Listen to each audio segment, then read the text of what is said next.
Books. Today, I'm going to teach your illiterate butt how to read. My name is Louis Angel. I run a self-improvement channel geared at sensitive men, emotional men, feminine men, femboys, submissive men, whatever you want. And if you're none of those, you're still welcome here. That's just who the channel is geared to. So, the first letter is A. It makes the ah sound. The second letter is B. And I think that's about as far as the joke will go. So obviously you know how to read, so what am I actually teaching you? A lot of other self-improvement YouTubers will try to teach you like how to read and actually retain information, how to read like a scholar, like an academic, how to read and actually learn. This video is not that. Like, yes, all that is important, but before you can do any of that, I just want you to get you reading for fun. And not like fantasy novels, not like fiction, like that's pretty easy to read for fun. I remember back when I was still a degenerate, like fully in the grips of degeneracy, adult content, YouTube literally all the time. I had a full-time YouTube and Twitter addiction. Like, that's where I got most of my adult content from, was Twitter.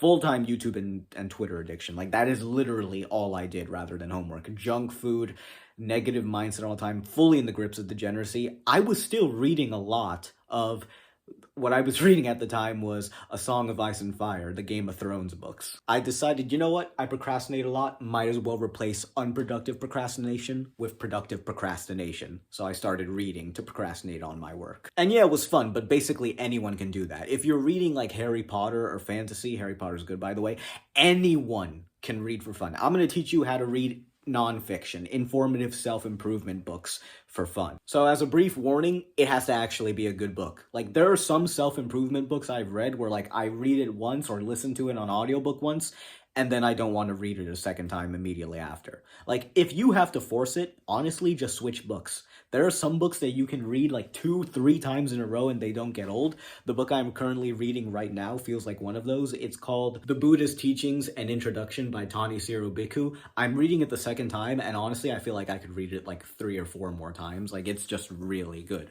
So, actually read a book you like. And so, if you've watched any of the self-improvement videos, like, they all give different advice. Like, one of them will say, you can read like 10 books at once. You can read as many books at the same time as you want. Another one will say, I wouldn't recommend reading more than one nonfiction book at a time. And another one will say, I don't read the next book until I fully implemented all the principles from the first book already, then I'll move to the second book. So I'm not a fan of reading 10 books at once. I feel like that is spreading your attention a bit too thin, but at the same time, I'm also not a fan of like making sure you've absolutely implemented everything in a book before you move on to the next one, because then you just won't move on.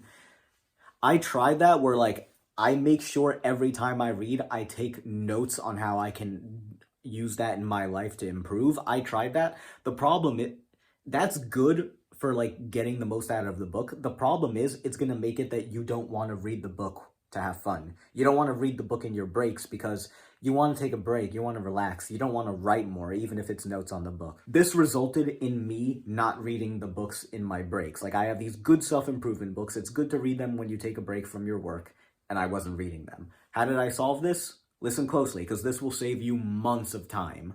Because I was like this for months, where I would, not even months, maybe even up to like a year, where I would literally just like only take notes when I read, and as a result, I just didn't want to read.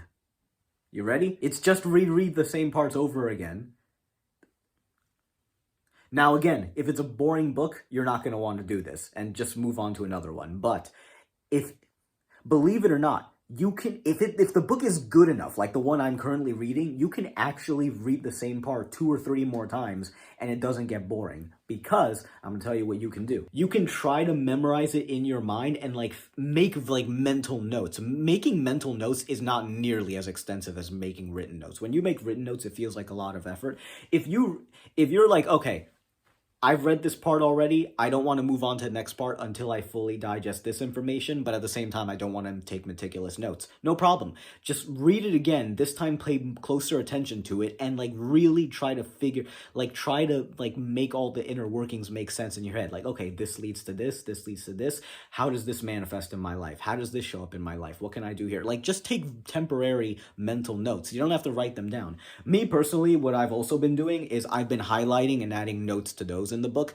I don't consider those actual notes because so what I consider to be actual notes is summarizing the main points of the chapter. Like if you had to give a PowerPoint on it so that you can teach the information to someone else.